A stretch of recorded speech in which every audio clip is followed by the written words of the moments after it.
And welcome back to Let's Play Live Alive. The people have spoken, and the winner of the poll for who the protagonist should be, with an awesome 10 votes, is Lei, continuing her poll win streak, 2 for 2.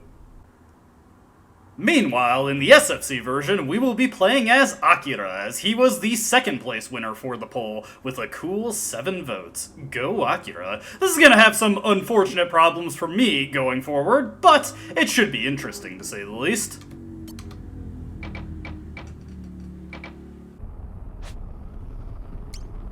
Yeah!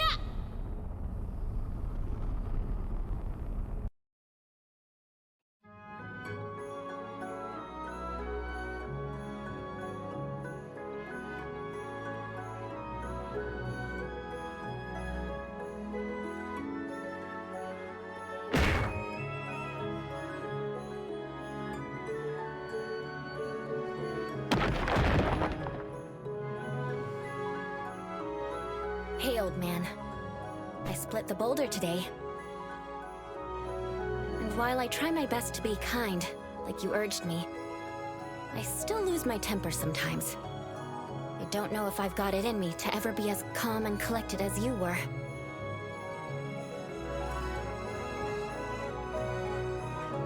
But I won't give up. One day they'll praise my bleeding heart even more than yours. You'd like that, wouldn't you?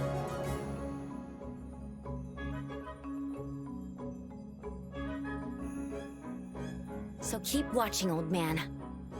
That goes for you too, Yun. And Hong. I will carry on our legacy.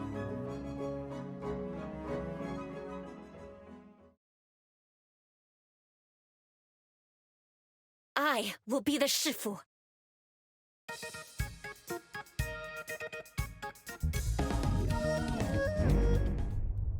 Oh, foolish child. To elders' will life bound, whose faith in men endures despite their sins. Oh, child, now come and see their true design.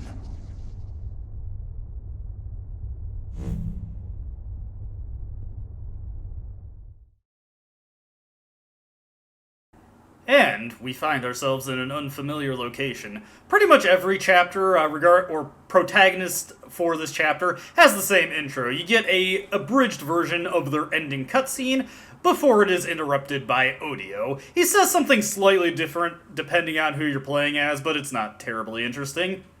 But it looks like, as we walk through this area, we see visages of different locales throughout the game. And if we ascend the staircase, we'll find ourselves in a bit of a familiar location, the hero's grave in Lucrece. And what's this? Would you look at that? Brion. It's worth noting that not every character starts at the peak of the mountain, how fitting for Lei, to grab that immediately. One thing to note in, not specifically the SFC version, but just in general for the different characters you pick, everybody starts in a different location.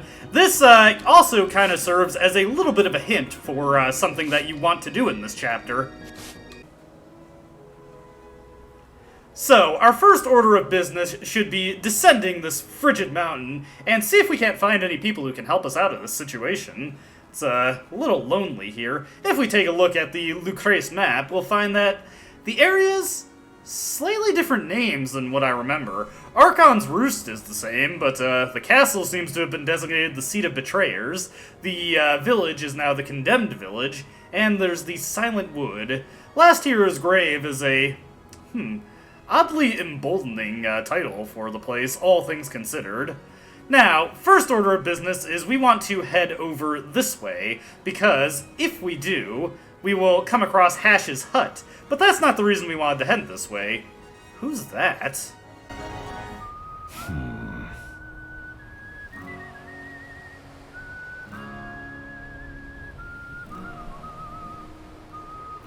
Well, that was quite the taciturn and standoffish fellow. Perhaps if we talk to him more, we can get a word out of him. Hash's hut has been sealed off, so we are not able to do anything with that.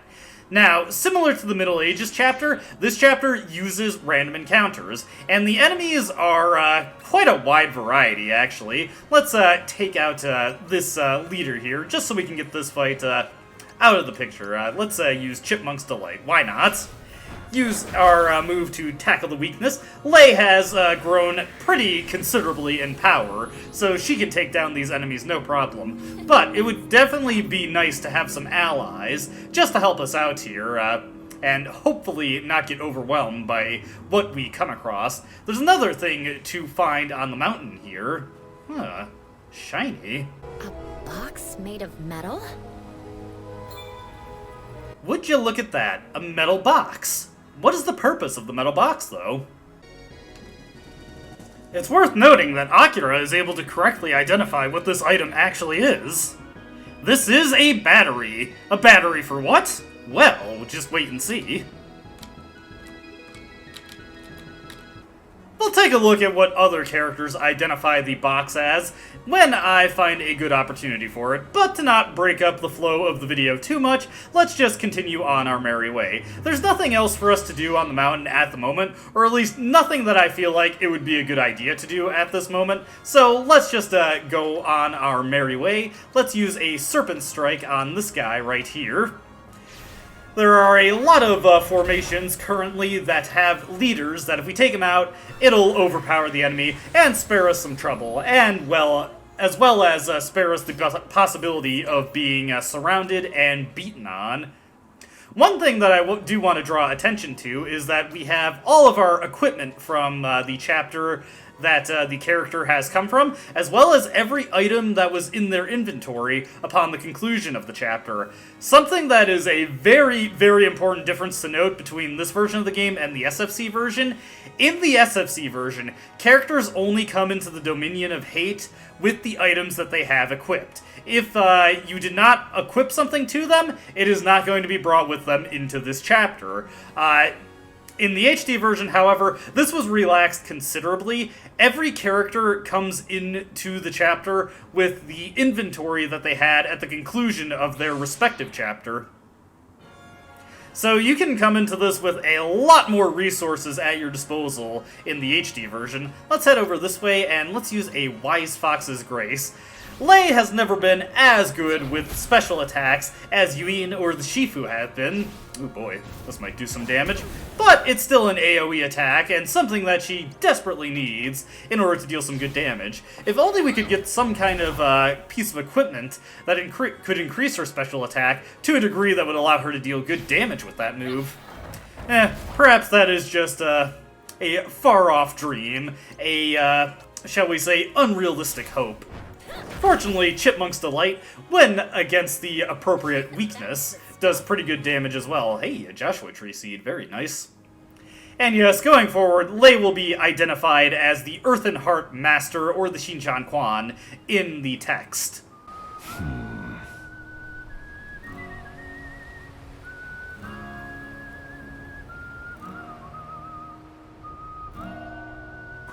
I think we're whittling him down, bit by bit. Maybe if we just talk to him a little bit more, we'll actually get something out of him. He looks like he has some sort of strange weapon, something that Lei definitely doesn't recognize. Perhaps it would be helpful to us if we could get him to join our cause. What exactly our cause is at the moment, well, that is to be decided. But, still, we should keep our eyes out for any potential help we could get. Now, heading off the mountain, first order of business is we're actually going to want to go to the village where Akira started his journey. Oh, hey, these, hey, wait a second, these are video game characters. What the heck are these doing here?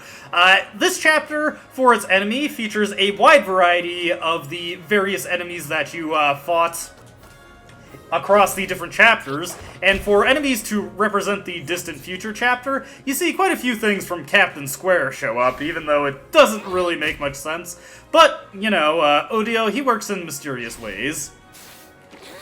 For Lei, we of course want to focus on moves that function off of her considerable speed stat. So Traveler's First Step, her Cat's Reproach, Serpent Strike, all that jazz. Serpent Strike dealing pretty good damage here. Unfortunately, she does not have any elemental abilities, so she can't exactly deal good damage to these guys. But hey, ooh, a robotic enhancement. Not that Lei knows what that is, but we, beyond the confines of the fourth wall, we know exactly what that's for. If only we had a robot, though. Heading over to this village, like I said, this is where Akira started his journey. What do we find here now that we aren't playing as Akira? Well, inside the condemned village, we find... As soon as I get past that fence there, we find Akira. Hey.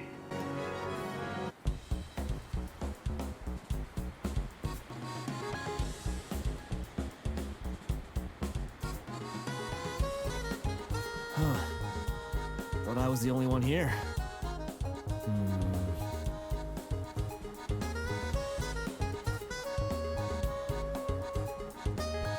One sec.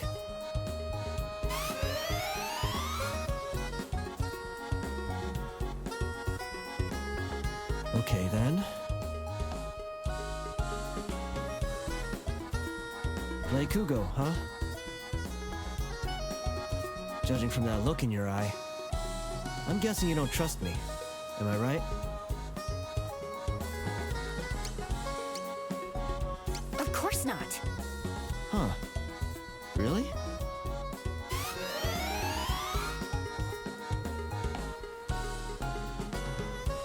Had you figured wrong? Guess I should introduce myself. I usually prefer to go it alone, but... well, you don't seem like a total asshole, so... wanna team up? Yeah. And with that, Akira has joined the party.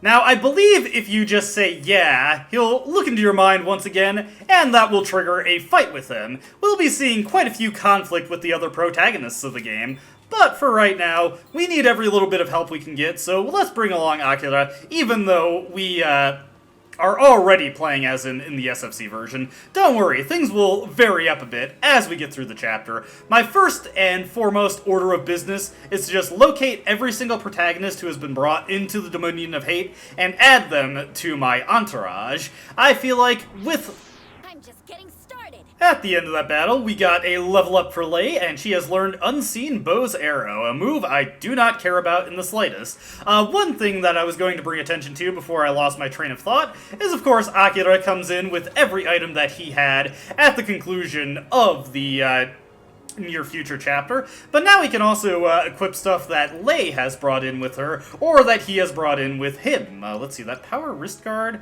why does he already have that equipped? Is that from somebody else? But the main thing we want to draw attention to here is the robot accessories. It is very important to note that if you want to bring these into the final chapter, you need to have these equipped onto Akira, which is why I made a point to mention that at that point in the LP previously when we were at the end of the near future chapter. Let's see here. Let's give him this power wrist guard.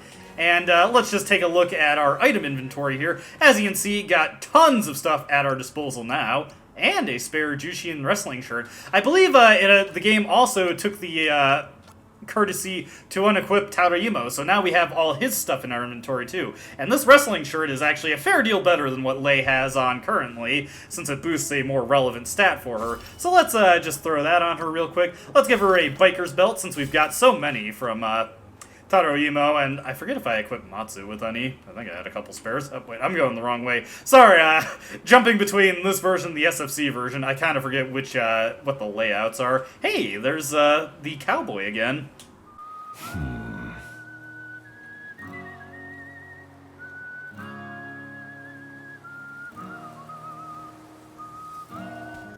Well, we're getting there. We're getting to him, I think. I think he likes us, honestly. Ooh, more new enemies here. Chrono Legionaries. These guys have very high physical defense, but pretty low special defense, so for once, using Wise Fox's Grace is just flatly the optimal move to take with these guys. Kinda wish we could get the binding there. Now, in general, Lei will finish off a much stronger character than Akira, but right now Akira has a pretty significant level advantage and comes in with some pretty good equipment relevant to his own interests, so he should be doing pretty good here. Let's take a look at Devil's Due on these guys. Hey, that move kind of looks a little familiar to me, honestly. know what you're afraid of. But let's see just how this stacks up. Nice, nice. Let's get on this guy and let's use... actually, no, let's back up and let's get into a safer spot and use Kingfisher's Tantrum instead.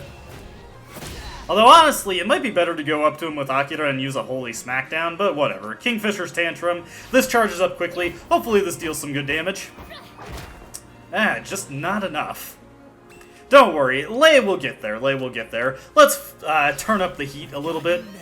This is a fantastic move for Akira in this version of the game because now that's instant activation. Once he has a really good special attack at his disposal, that can be a quick and very effective way to deal some damage. Ooh, the Charioteer's boots. I think those might actually be slightly better than the Killing boots that... Oh, they're not. Wow. Those are much better boots than I gave them credit for. These boots were made for walking, and they're just gonna walk all over the enemies. Let's get into the castle here and see what there is to find. Now, I do want to note that, remember how we couldn't enter the houses in the Middle Ages chapter proper? Well, you'll probably notice the diamonds indicating that that is no longer the case. That is something we're going to want to check out in due time, but not right now. Not right now. Our first order of business is to head to the prison area, the jail, spelled G-A-O-L for the fancy points. Man, one thing that, is really interesting to see going between this version of the game and the SFC version is that areas are a lot smaller in the SFC version and quicker to get through. Of course, the encounter rate is much higher. I know that music. As I was saying, the encounter rate is much higher in the SFC version, so a little bit of give and take in that regard.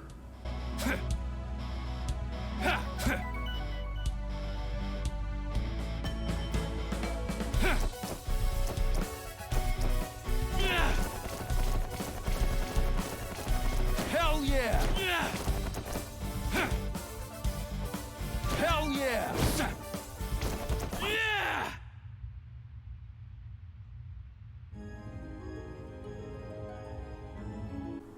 That is some serious dedication to the grind if he's working out in a situation like this. Also, hi. Huh. Where'd she come from? Let me ask you something. You here to pick a fight with me? Yeah. Then bring it on! Lei knows a spirited opponent when she sees one, and Masaru, he seems like he'd be a good scrap. Gotta keep ourselves limber and in shape as well, so let's take him on. Anyways, Masaru in this fight, a little bit stronger than he actually is as a character. Let's see, we'll go with a Serpent Strike here. We just want to keep our distance from him. All of his strongest moves, he can only really use if we get in super close, so let's let him close the gap a little bit there. Actually, let's get above him so I can hit him with a safe Serpent Strike. We do have to be mindful of the moves that he got from Moribe and Namkyat, but we were able to handle this fight with little difficulty. Guess we know who the real martial arts master is here. That stuff. You're pretty good. Should tell you my name. Call it a hunch, but I'm guessing you don't belong here, same as me. How's about you and me look around together? Yeah. And with that, Masaru is in our party, and he is pretty bad, honestly. Not only does he join at level 2, so his stats are fairly low across the board, but his moves just aren't that strong, honestly. I've never been a fan of Masaru. He's very durable, at least, but he's not my preferred character, to be real. Let's see, got anything good that we can put on him here? I guess we'll put a bowl on his head. We'll have him wield a sword in his offhand, because that's actually kind of badass, if I'm going to be honest.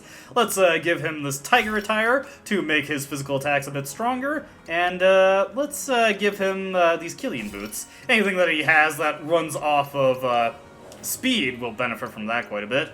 Nothing else that we really want to put on him. Also, I'm just double checking my notes here. I think I accidentally passed up on something in the village, so real quick, we just want to double back into the village. Easy as hell. Yeah!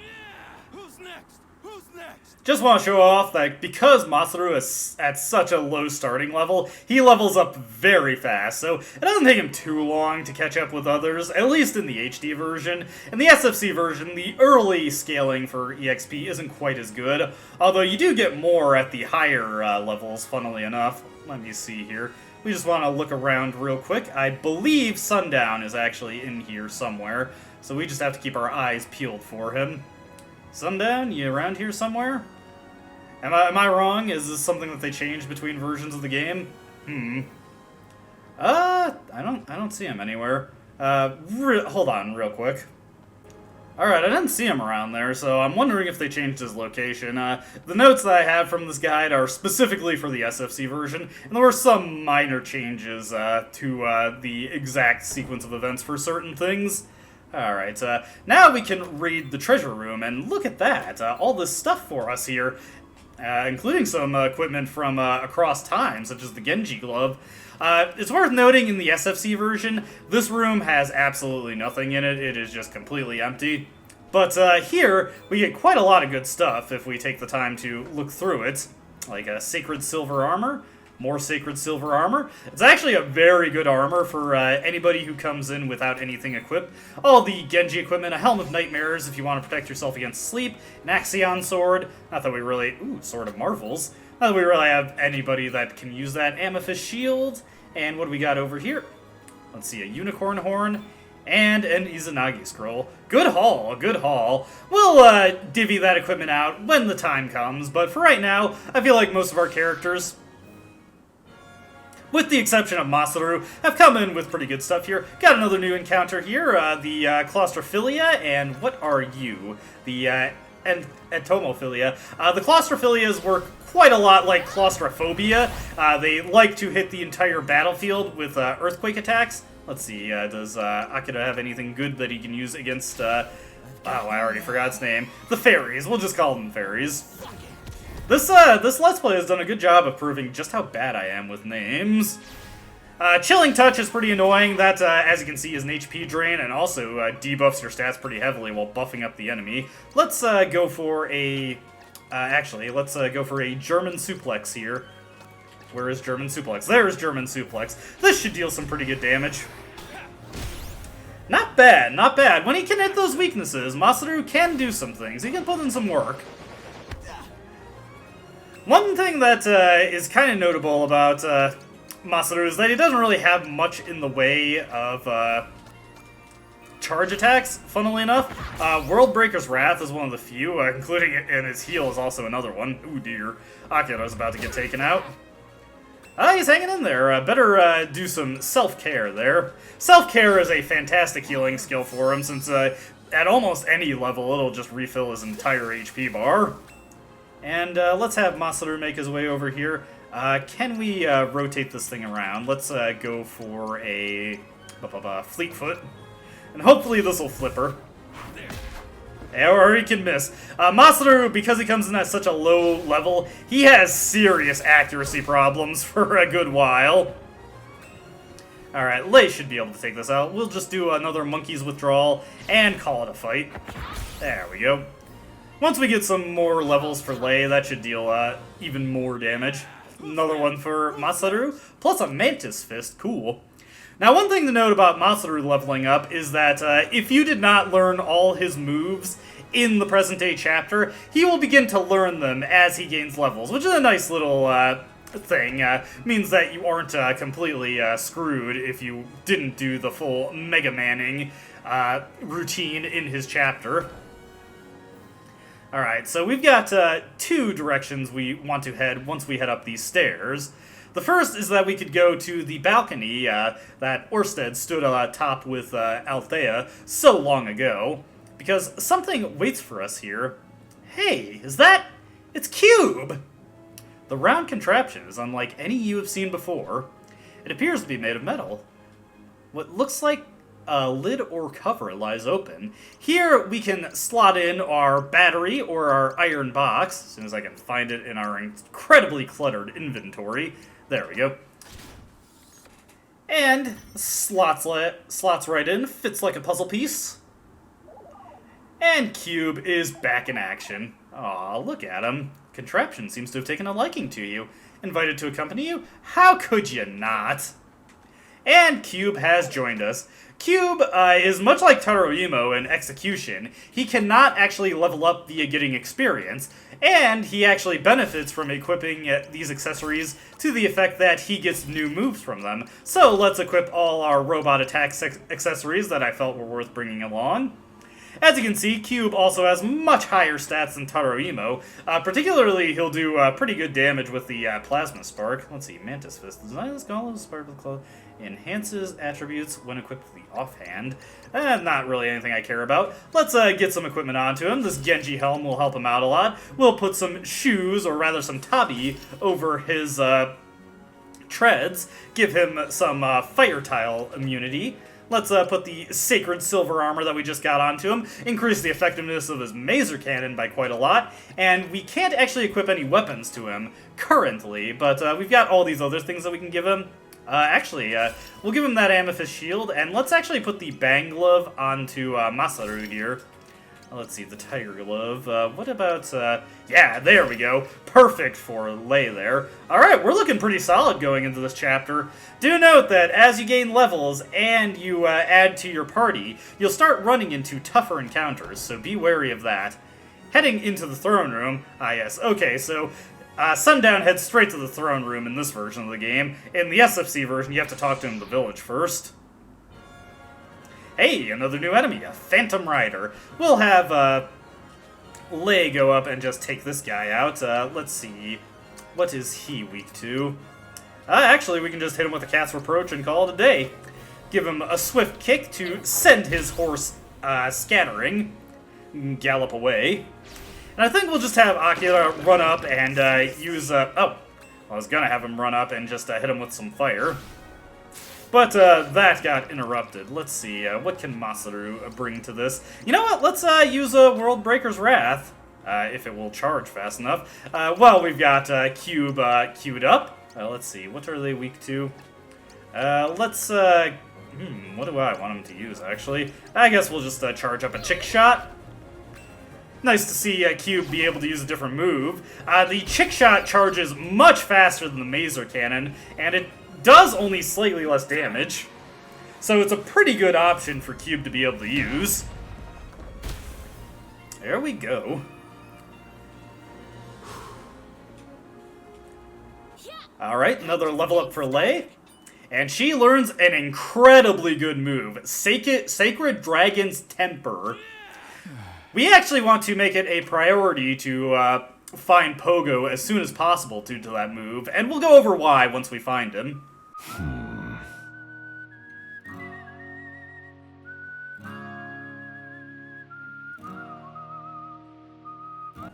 Hey, get back here, come on, we've been through so much together already. Can't you spare a moment for us? Come on, Mr. Cowboy.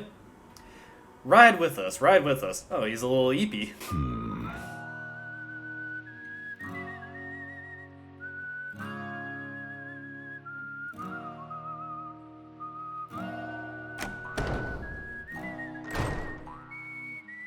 Okay, that time I'll admit I can understand why he might be a little irate with us after doing that. Maybe we should have let him sleep. But we're wearing him down, slowly but surely. We're kind of... Yeah, I have to admit, we're coming across as kind of aggressive doing all this. Maybe he doesn't appreciate it too much. Or maybe he just, man a few words, but perhaps he appreciates the care. The only way to find out is to keep talking to him, of course. And looks like he is not in here, but there are some items to grab, so a sacred set of silver armor. If you're playing the SFC version, he will be in here, so make sure to stop into this room and talk to him real quick. And a parasite sword. Intimidating name. If only we actually had a swordsman in our party. Unfortunately, the days of swords and sorcery have passed passed us by. We have now fully moved on to Kung Fu, martial arts, general martial arts, mixed martial arts, psychic powers, and robots. More new enemies to check out. We've got Galacia Labolas. Let's see. These guys are weak to light, so this is a good opportunity to show off Sacred Dragon's Temper. A light-based attack that hits the entire field, just summons dragons of pure light. And these guys are particularly vulnerable to it. Note that that move runs off of Lei's special attack stat, so if you have something that powers up her special attack, she can deal amazing damage with that. Those things also gave a ton of experience. Akira is actually closing in on level 16 rapidly. Once he hits that, he'll learn his ultimate move, and that move is a good one, let me tell ya. Hopefully we'll get to see it in due time. Heading down this way. At this point, we've done everything we've needed to do in the castle, so let's make our way out of here and see if we can't find the cowboy once again. I don't know, I just feel like he'd be good help if we had him. Heading down and over this way. Back into the village. Don't worry, we will be entering those buildings soon enough. And outside, once again... Well, you've been following me.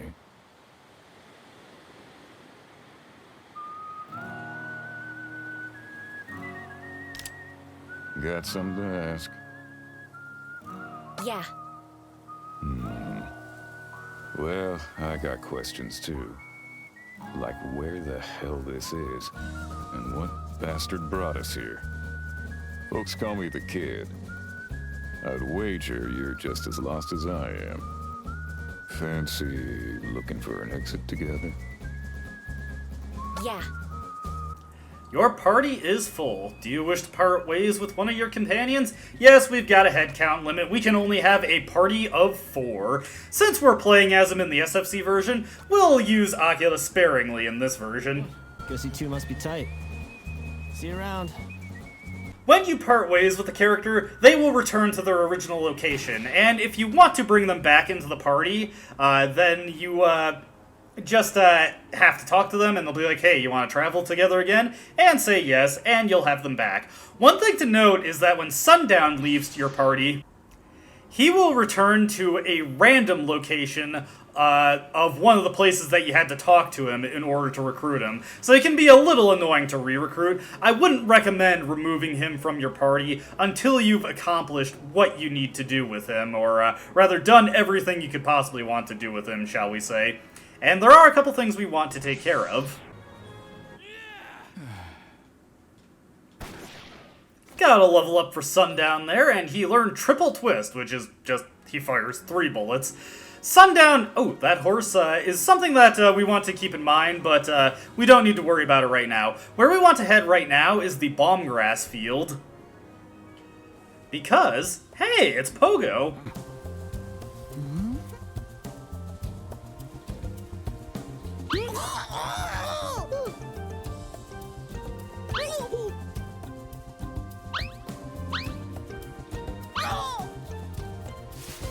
Looks like he's a little shy. We're just gonna have to try and track him down. And he's gonna try and blend in with the grass, but he's not exactly able to fool us too well. He's not his caveman instincts aren't exactly good for deception.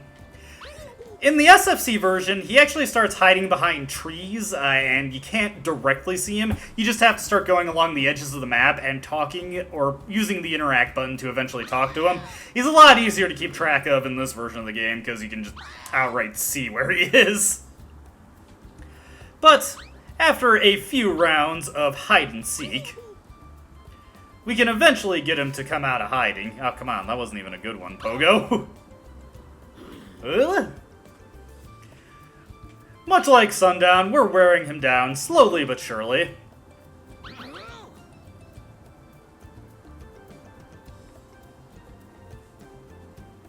Come on, Pogo. Now, one thing to note about Pogo is that he finds himself rather enamored with Lei. Pogo, come on, what would Beru think?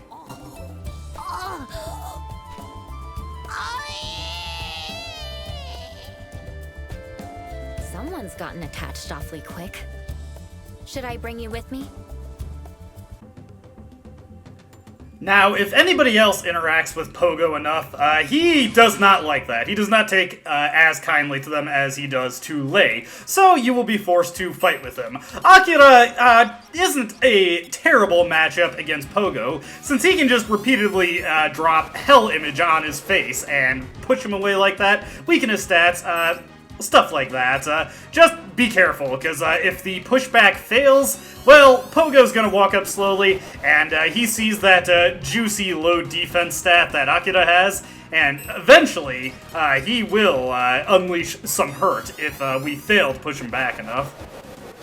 Fortunately, this is going pretty well for us. Incidentally, Akira also does pretty well against Masaru, because Masaru just has an absolutely miserable special defense stat in the SSC version. I haven't really commented on it in thus far in the Let's Play, stumbling over my words terribly, but in the SFC version, the special attack and special defense stat were just one stat called IQ, and Masaru's IQ only ever stays at 25, which is something of a meme in the Japanese community for this game. Consequently, that means that his special defense is absolutely atrocious, and any attack that does special-based damage will absolutely annihilate him. Boy, Pogo is resilient. But we've got this fight on lock. Not really much else to say here, so let's resume with Lei. Oh, of course. Why wouldn't we bring him with us? Masaru, get out of here. I don't like your face. Nah, I'm just being mean. But seriously, let's part ways with Masaru for right now. We'll pick him back up later. I work better on my own. You seeing me? I would actually dispute that assessment, Masaru, but you know what? You feel free to think what you want to think. But now we have Pogo, and more importantly than having Pogo, we also get his sniffing ability. And yes, we can use it if he's in the party. Incidentally, Akira also has the ability to read minds, though we haven't really come across any NPCs at this point that would really allow us to make use of that ability. Now, as I was trying to say, now that we've got Pogo in the party, we, more importantly, have his inventory at our disposal, and particularly his uber-powerful accessories, so he doesn't really benefit that much from the Rock of Rocks, but you know who would benefit from having that? Absolutely, give that to Lei, because now that she has Sacred Dragon's Temper, she can deal a ton of damage with the Rock of Rocks equipped. Which one was it? I believe it's the Scroll of Martial Arts secret? Yeah. That'll give us a huge special attack bonus, very good thing for Lei, and a lot of encounters, she can just use a single Sacred Dragon's Temper to just immediately annihilate him. So, if you've been keeping up with the roll call going forward,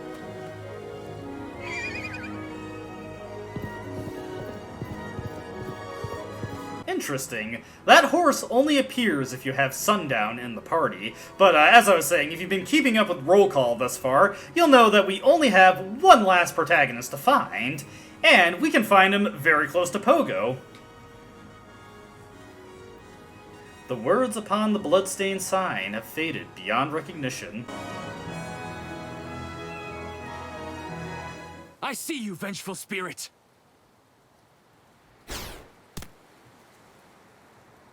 You too shall fall.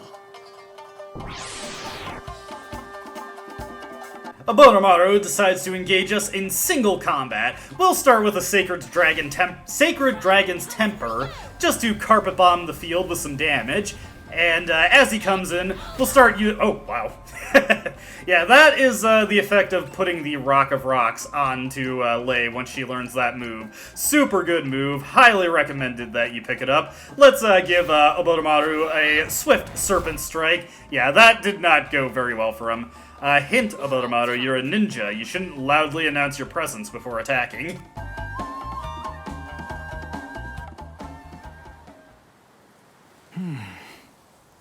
I see. You are not like the phantoms that roam this cursed land. I am a shinobi of the Yenma. I will accompany you if you wish.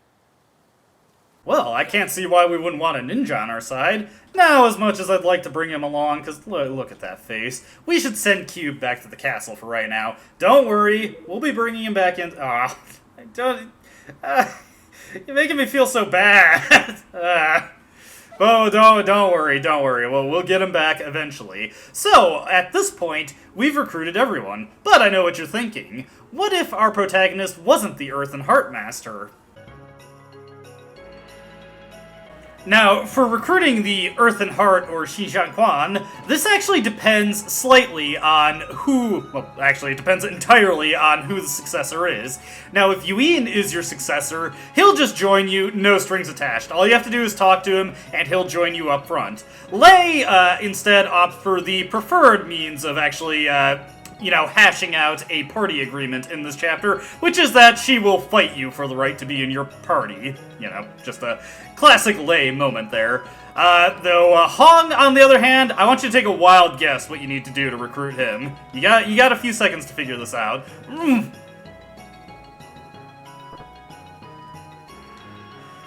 surprised me. Do you have anything to eat? I can't move on such an empty stomach. And yes, we have to feed him. Now, how much you have to feed him actually depends pretty heavily on what you feed him. That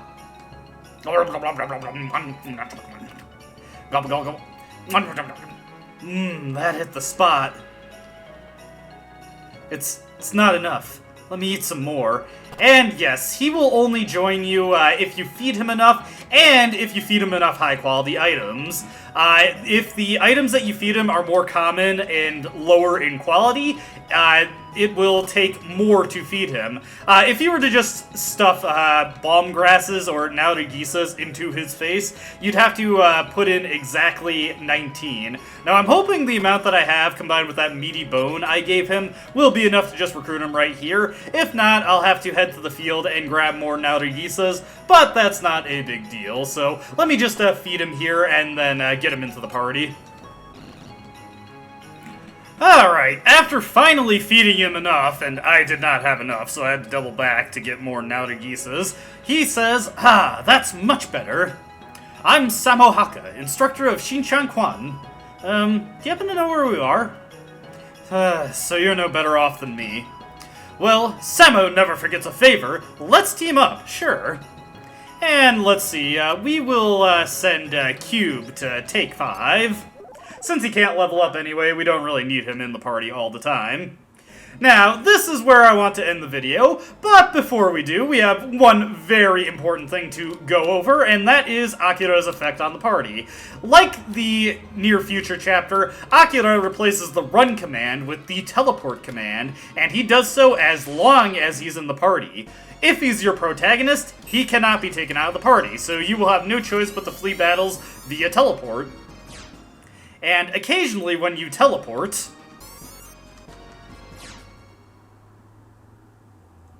you'll find yourself in an unfamiliar location. Where is this? That is an excellent question, Akira, and something we'll be answering in the next video. So, I hope to see you then. As always, hope you enjoyed watching, too. But, until that time comes, goodbye.